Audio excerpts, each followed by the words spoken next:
తెలంగాణలో phone tapping వ్యవహారంలో BRS working president KTR గారి మీద అసత్య అభ్యంతరకరమైన కథనాలు ప్రచారం చేశారు మన టాల్కమ్ పౌడర్ వంశీ గారు.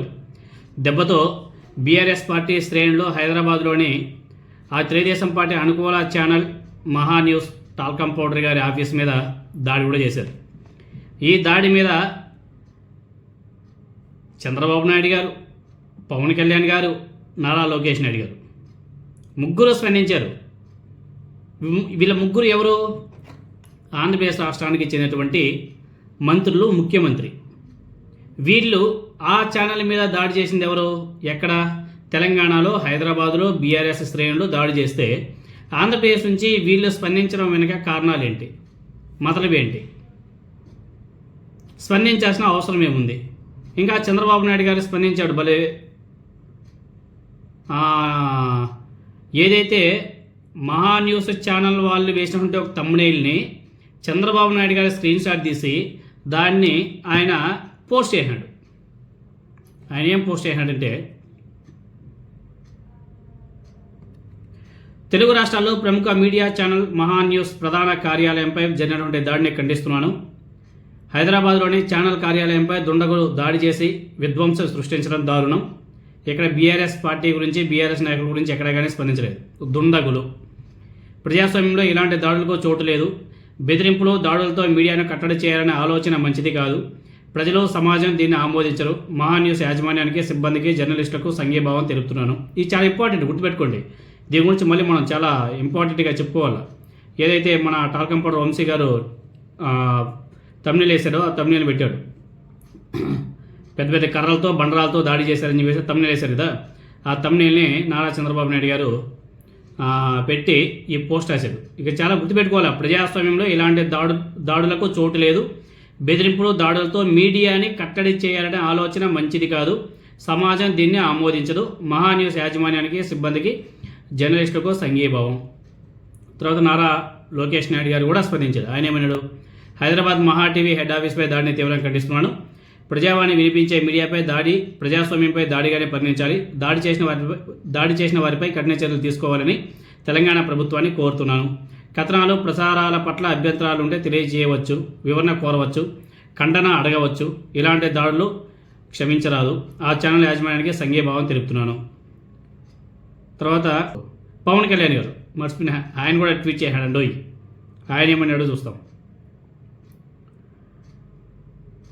మహా న్యూస్ ఛానల్ ప్రధాన కార్యాలయంపై దాడి గర్హనీయం. హైదరాబాద్లోని మహా న్యూస్ ఛానల్ ప్రధాన కార్యాలయంపై చోటు చేసుకున్న దాడి గర్హనీయం. మీడియాలో ప్రసారమయ్యే, ప్రచురితమయ్యే వార్తలు, కథనాలపై అభ్యంతరాలు ఉంటే తెలియజేసే విధానం ఒకటి ఉంటుంది. ఇందుకు భిన్నంగా దాడులకు పాల్పడడం సమంజసం కాదు. మహా న్యూస్ ఛానల్పై జరిగినటువంటి దాడిని ప్రజాస్వామ్యవాదులు తప్పనిసరిగా ఖండించాలి. ఈ దాడికి కారకులు ఎవరైనా వాళ్ళ మీద కఠిన చర్యలు, చట్ట ప్రకారం చర్యలు తీసుకోవాలని తెలంగాణ రాష్ట్ర ప్రభుత్వాన్ని విజ్ఞప్తి చేస్తున్నాను.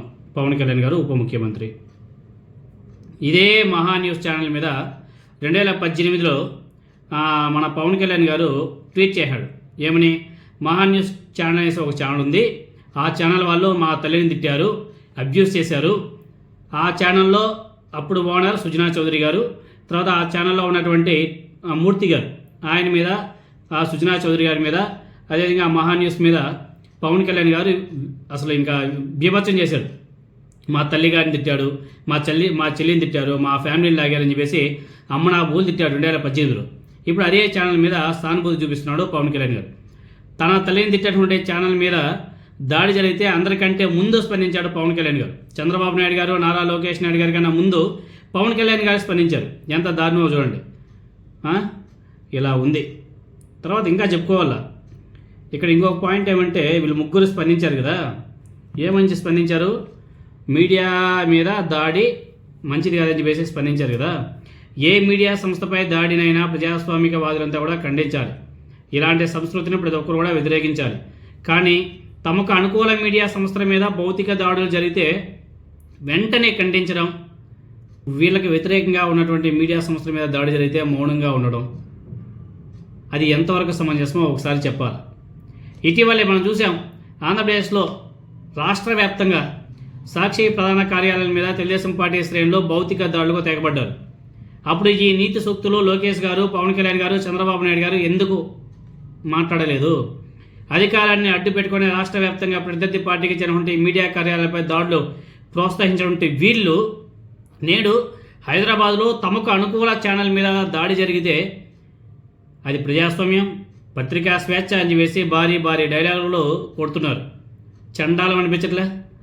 హైదరాబాద్లో ఆ ఛానల్పై దాడిని ప్రజాస్వామికవాదులకు మాత్రమే ఖండించే నైతిక హక్కు ఉంటుందని చెప్పేసి వీళ్ళు ఒకసారి గుర్తించుకుంటే చాలా బాగుంటుంది.